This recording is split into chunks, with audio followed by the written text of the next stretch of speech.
সাল ২০০০। কৃষ্ণডাঙ্গা নামে একটি গ্রাম ছিল। গ্রামটি অন্য সব গ্রামেদের মতো সাধারণ কোনো গ্রাম ছিল না, কারণ গ্রামটিতে ২৪ ঘন্টার মধ্যে ২০ ঘন্টা থাকতো রাত আর বাকি ৪ ঘন্টা থাকতো দিন। এর পেছনে গ্রামের লোকেরা অনেকেই অনেক কারণ বলে থাকে। কেউ বলে গ্রামের কুলদেবী গ্রামকে এই অভিশাপ দিয়েছেন, আবার কেউ বলে গ্রামটি অনেক নিচে অবস্থান করায় সূর্যের আলো সঠিকভাবে গ্রামটিতে এসে পৌঁছতে পারে না। তো আবার কেউ বলে গ্রামটিকে নাকি অনেক বছর আগে এক মহিলা অভিশাপ দিয়েছিল, আর তার অভিশাপের কারণেই গ্রামটির আজ এই অবস্থা। আর এইসব কারণগুলির মধ্যে গ্রামের বৃদ্ধ ব্যক্তিরা যে কারণটিকে প্রাধান্য দেন তা হলো কোনো এক মহিলার অভিশাপের কারণেই গ্রামের এই অবস্থা। আজ থেকে কয়েক বছর আগের কথা। এই গ্রামটিও অন্য সব গ্রামেদের মতো স্বাভাবিক ছিল। তখন কৃষ্ণডাঙ্গা গ্রামটিতে বসবাস করতে আসে এক বিধবা নারী, যার নাম ছিল কমলিনী, এবং সঙ্গে ছিল তার একটি ছোট মেয়ে। কমলিনী একজন সৎ এবং উদার প্রকৃতির মানুষ ছিল। সে পশু পাখিকে অনেক ভালোবাসত। তখন সেই কৃষ্ণডাঙ্গা গ্রামটিতে ছিলেন একজন জমিদার। সেই জমিদারের নাম ছিল শ্রী মোহনচন্দ্র রায়। তিনি তার এক ছেলে, ছেলের বউ এবং মেয়েকে নিয়ে বসবাস করতেন। তার স্ত্রী গত হয়েছেন বছরখানেক আগে। সেই জমিদার ছিলেন অত্যন্ত অসৎ এবং লোভী প্রকৃতির মানুষ। একদিন বিকেলবেলায় জমিদার গিয়ে উপস্থিত হন কমলিনীদের বাড়িতে। তাকে দেখে কমলিনী এগিয়ে আসে এবং জিজ্ঞেস করে, এ কি জমিদার বাবু, আপনি হঠাৎ আমার মতো গরিবের বাড়িতে? কিছু কি দরকার ছিল? আপনি আমাকে ডেকে পাঠাতেন, আমি চলে যেতাম। কমলিনীর এই কথা শুনে জমিদার বাবু বলেন, না কমলিনী, দরকার তো আমার, তাই আমিই আসলাম। জমিদার বাবুর মুখে এই কথা শুনে কমলিনী মনে মনে ভাবে, আমার মতো গরিব একজনের সাথে জমিদার বাবুর কি দরকার থাকতে পারে? তখনই কমলিনীর ভাবনার ছেদ ঘটিয়ে জমিদার বাবু বলেন, দেখো কমলিনী, তুমি যে জমিটিতে বসবাস করছো সেটি অনেক বছর ধরে খালি ছিল।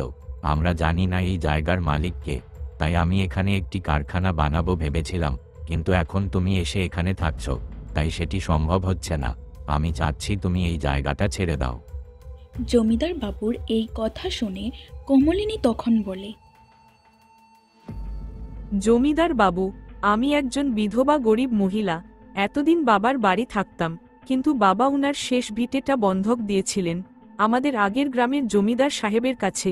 টাকার অভাবে সেটি আর ছুটাতে পারিনি। বাবাও মারা গেলেন। বাবা মারা যাওয়ার আগে বলে গিয়েছেন আমাকে এই জমিটির কথা, যেটি আমার দাদুর ছিল, তাই আমি আমার এই শেষ সম্বলটি হারাতে পারবো না। আপনি আমাকে ক্ষমা করবেন। কমলিনীর মুখে এই কথা শুনে জমিদার বাবু সেখান থেকে চলে যান। তারপর জমিদার বাবু বাড়ি ফিরে আসেন এবং তিনি কমলিনীর উপর প্রচুর রেগে যান। তিনি তার দারোয়ানকে ডাকতে থাকেন। দারোয়ান, এদিকে আসো তাড়াতাড়ি। তার কথা শুনে দারোয়ান সেখানে আসে। তারপর তিনি দারোয়ানকে বলেন, যাও, অবনীপুর গ্রামের পশ্চিম দিকে যে জঙ্গল আছে সেখানে আমার গুরুদেব আছেন, তাকে গিয়ে আমার তরফ থেকে আমন্ত্রণ করে এসো। জমিদার বাবুর মুখে এই কথা শুনে দারোয়ান তখনই রওনা দেয় অবনীপুর গ্রামের উদ্দেশ্যে। গুরুদেব তখন তপস্যা করছিলেন। তখনই সেখানে উপস্থিত হয় দারোয়ান এবং তাকে প্রণাম করে বলে, আমাকে পাঠিয়েছেন কৃষ্ণডাঙ্গা গ্রামের জমিদার শ্রী মোহনচন্দ্র রায়। তিনি আপনাকে তার বাড়িতে আমন্ত্রণ জানিয়েছেন। ঠিক আছে, তুমি এখন ফিরে যাও, আমি কাল সকালে যাব। গুরুদেবের এই কথা শুনে দারোয়ান সেখান থেকে চলে যায়।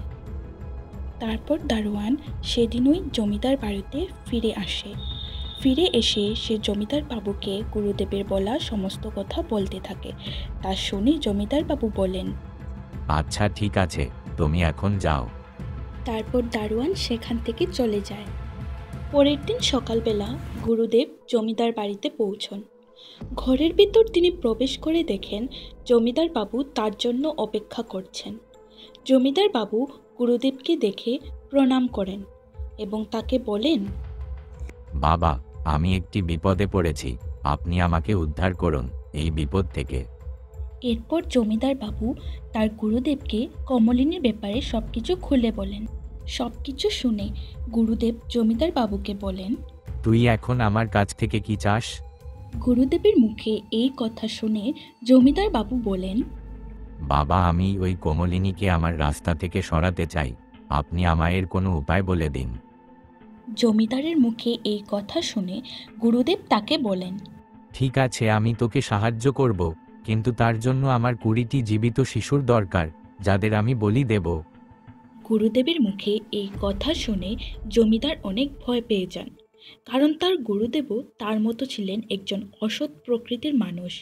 তিনি ছিলেন অশরীরী তান্ত্রিক, যিনি চাইতেন পৃথিবীর সবচেয়ে শক্তিশালী ব্যক্তি হতে। তারপর জমিদার তার গুরুদেবকে বলেন, ঠিক আছে বাবা, হয়ে যাবে, আপনি আমাকে কিছু দিন সময় দিন, কিন্তু বাবা, গ্রামের শিশুদের বলি দেওয়ার সাথে কমলিনীকে আমার রাস্তা থেকে সরানোর কি উপায়? তখন গুরুদেব জমিদার বাবুকে বলেন, তোর চিন্তা করতে হবে না, তুই আমাকে বাচ্চা জোগাড় করে দে, তারপর আমি তোকে সব কিছু বলে দেব কিভাবে কি করতে হবে। ঠিক আছে বাবা, আপনার কাজ হয়ে যাবে। ঠিক আছে, তাহলে কাজে লেগে পড়। এই কথা বলে গুরুদেব সেখান থেকে চলে যান। গুরুদেব চলে যাওয়ার পর জমিদার বাবু বলতে থাকেন, এবার দেখব কমলিনী, তুই কিভাবে বাঁচতে পারিস আমার হাত থেকে। তোকে ভালোভাবে বলেছিলাম, কিন্তু তুই শুনিসনি। এবার দেখবি আমার কথা না শোনার ফল কি হয়। সেই দিন রাতে গুরুদেবের ঠিকানায় আসেন একজন সাধু, যিনি এক সময় গুরুদেবের বন্ধু ছিলেন। তাকে দেখে গুরুদেব বলেন, কি রে, তুই হঠাৎ আমার ঠিকানায় কি করছিস? কেন এসেছিস এখানে? তোর হঠাৎ কি দরকার পড়লো আমার সাথে? আসলে এই সাধু এবং গুরুদেব এক সময় খুব ভালো বন্ধু ছিলেন, কিন্তু একদিন এই গুরুদেবের মনে জাগে এক লোভ। তিনি চান তিনি এই পৃথিবীর সবচেয়ে বেশি শক্তিশালী ব্যক্তি হতে, কিন্তু গুরুদেবের এই ইচ্ছায় সাধু সহমত প্রকাশ করতে পারেননি, কারণ তিনি জানেন এটি একটি অন্যায়, এটি কখনোই সম্ভব নয়। সাধু অনেকবার তার বন্ধুকে বোঝাতে চেয়েছেন, কিন্তু গুরুদেব বুঝতে চাননি। তারপর থেকেই তাদের দুই বন্ধুর রাস্তা আলাদা হয়ে যায়। তারপর গুরুদেব বলেন তার এখানে আসার কারণ। আমি জানি তুই ভয়ঙ্কর কিছু করতে চলেছিস, কিন্তু এমন করিস না। তুই যে কর্ম করবি তার ফল কিন্তু তোকে এই দুনিয়াতেই ভোগ করতে হবে। তো সাধুর মুখে এই কথা শুনে গুরুদেব হাসতে থাকেন আর বলেন, আমি জানি তুই চাস না আমি এই পৃথিবীর সবচেয়ে বেশি শক্তিশালী ব্যক্তি হই, কারণ তুই আমাকে হিংসা করিস, কিন্তু আমি থামব না। আমি আমার কাজ করে যাব, আর খুব তাড়াতাড়ি আমি এই পৃথিবীর সবচেয়ে বেশি শক্তিশালী ব্যক্তি হয়ে যাব।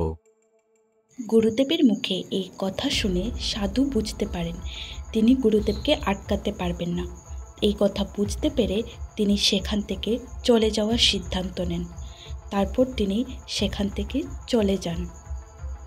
এরপর থেকেই শুরু হয় গ্রামের শিশুদের গায়েব হয়ে যাওয়া। গ্রামের লোকেরা কিছুতেই বুঝতে পারছে না কিভাবে এক এক করে শিশুরা গায়েব হয়ে যাচ্ছে। এভাবেই একদিন এক বৃদ্ধের নাতনি হারিয়ে যায়। সে তাকে কোথাও খুঁজে পায় না। সে গ্রামের প্রত্যেকটি মানুষের কাছে জিজ্ঞেস করতে থাকে, কেউ কি তার নাতনিকে কোথাও দেখেছে? কিন্তু গ্রামের লোকেরা কেউই কিছু তাকে বলতে পারে না। আর এইসব দাঁড়িয়ে দাঁড়িয়ে দেখছিল জমিদার বাবুর সেই সিপাহী। সে তখন বৃদ্ধকে বলে, আপনি কি আপনার নাতনিকে আজ সকাল থেকে খুঁজে পাচ্ছেন না? হ্যাঁ সিপাহী, আমি আজ সকালে আপনার নাতনিকে কমলিনীদের বাড়িতে দেখেছি। আমার মনে হচ্ছে গ্রামের শিশুদের গায়েব হওয়ার পেছনে কমলিনীর কোনো হাত আছে। কমলিনী হয়তো গ্রামের শিশুদের এক এক করে মেরে ফেলছে। আপনি ভেবে দেখুন, কমলিনী যতদিন এই গ্রামে ছিল না ততদিন এসব কিছুই ছিল না, কিন্তু কমলিনী গ্রামে আসতে না আসতেই এসব শুরু হয়েছে। সিপাহীর মুখে কমলিনীকে নিয়ে এমন কথা শুনে বৃদ্ধের মনেও কমলিনীকে নিয়ে সন্দেহ জাগে। সেও ভাবতে থাকে এসবের পিছনে নিশ্চয়ই কমলিনীই দায়ী। আর বৃদ্ধ ও সিপাহীর এসব কথা দাঁড়িয়ে দাঁড়িয়ে শুনছিল বৃদ্ধের পাশে থাকা একজন মহিলা।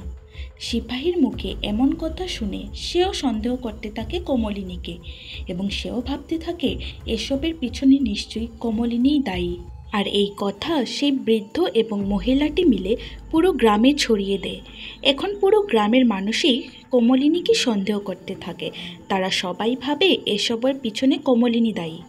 আর এই সমস্ত কথা সেই সিপাহীটি জমিদার বাবুকে গিয়ে সব বলে। জমিদার বাবু এই সমস্ত কথা শুনে অনেক খুশি হয়ে যান। তারপর সিপাহী সেখান থেকে চলে যায়। এরপর থেকে কমলিনীকে যখনই গ্রামের কেউ দেখত, সবাই বলতো, ওই দেখ ডাইনি যাচ্ছে, গ্রামের সব শিশুদের এক এক করে খেয়ে ফেলছে, কোনোদিন না নিজের মেয়েটাকেও খেয়ে ফেলে। গ্রামবাসীদের মুখে এমন কথা শুনে কমলিনী অনেক কষ্ট পেত। এমনই একদিন সকাল থেকে বিকেল হয়ে যায়, কিন্তু কমলিনী তার মেয়েকে কোথাও খুঁজে পায় না। তারপর সে পুরো গ্রামে নিজের মেয়েকে খুঁজতে থাকে, কিন্তু সে কোথাও তার মেয়েকে পায় না। সে গ্রামের প্রত্যেকটি মানুষের কাছে গিয়ে জিজ্ঞেস করতে থাকে কেউ কি তার মেয়েকে দেখেছে, কিন্তু কেউই কিছু বলতে পারে না। কেউই জানে না তার মেয়ে কোথায়। এইভাবে কেটে যায় 3 দিন, কিন্তু কমলিনী তার মেয়ের কোনো খোঁজ পায় না।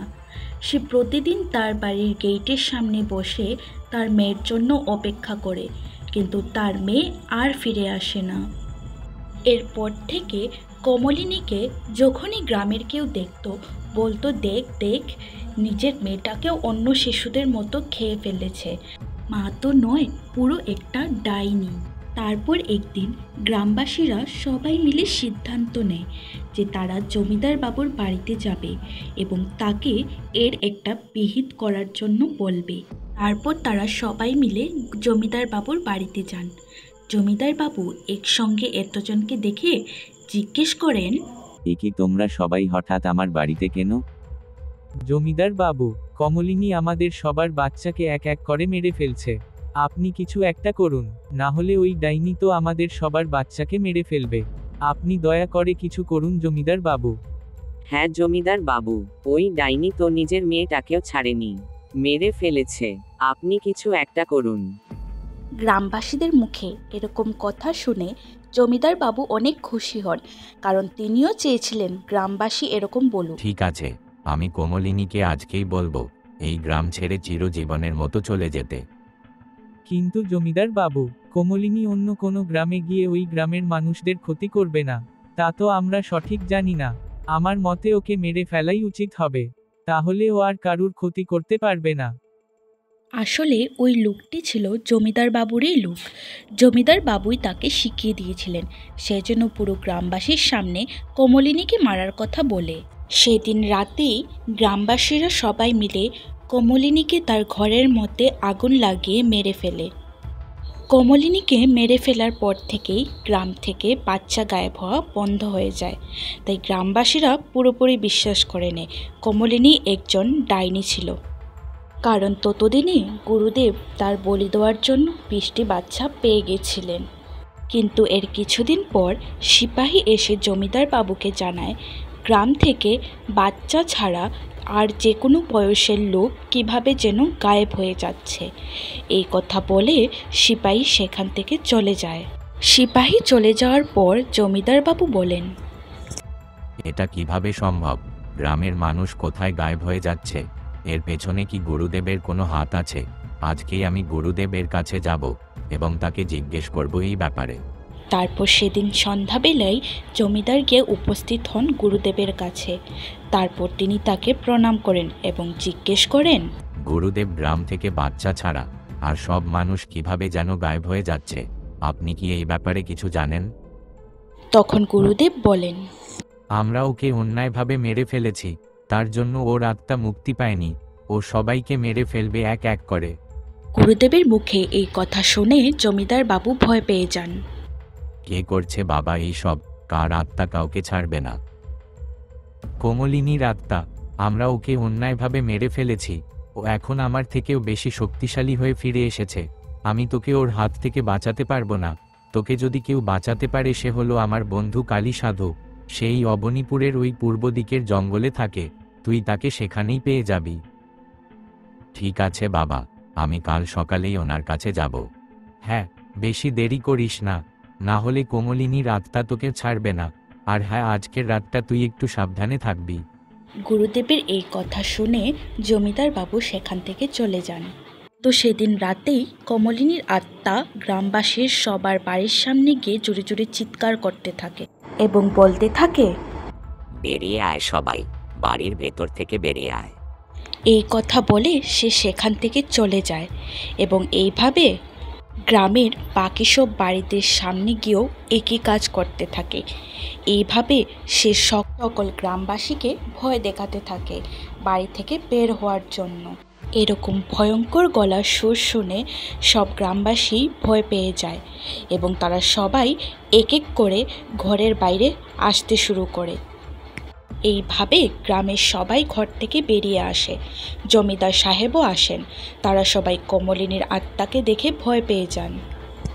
তখন কমলিনীর আত্মা সবাইকে বলে, তোমরা সবাই মিলে আমাকে মেরে ফেলেছ, আমাকে বাঁচতে দেওনি তোমরা, আমি কিছুই করিনি, কিন্তু তোমরা এই শয়তান জমিদারের কথা শুনে আমাকে মেরে ফেলেছ। তারপর সে জমিদার বাবুকে বলতে থাকে, তুই কি গ্রামবাসীর সামনে সব সত্যি স্বীকার করবি, নাকি তোর ঘাড়টা আমি এখনই মটকে দেব? হ্যাঁ, আমি কমলিনীকে চক্রান্ত করে মেরে ফেলেছি। কমলিনী, তুমি আমাকে ক্ষমা করে দাও দয়া করে। তোকে কিভাবে ক্ষমা করে দেই? তোর জন্য আমি আর আমার সন্তান আজ এই পৃথিবীতে নেই, তাই তোকেও মরতে হবে। এই কথা বলেই কমলিনীর আত্মা জমিদারকে মারতে থাকে এবং এর ফলে জমিদারের মৃত্যু হয়। এরপর সে গ্রামবাসীকে উদ্দেশ্য করে বলে, তোমরা আমাকে এই জমিদারের কথায় রাতের অন্ধকারে পুড়িয়ে মেরে ফেলেছ, তাই আমি তোমাদের অভিশাপ দিচ্ছি। কাল থেকে এই গ্রামে 24 ঘন্টার মধ্যে 20 ঘন্টা থাকবে রাত, আর বাকি 4 ঘন্টা থাকবে দিন।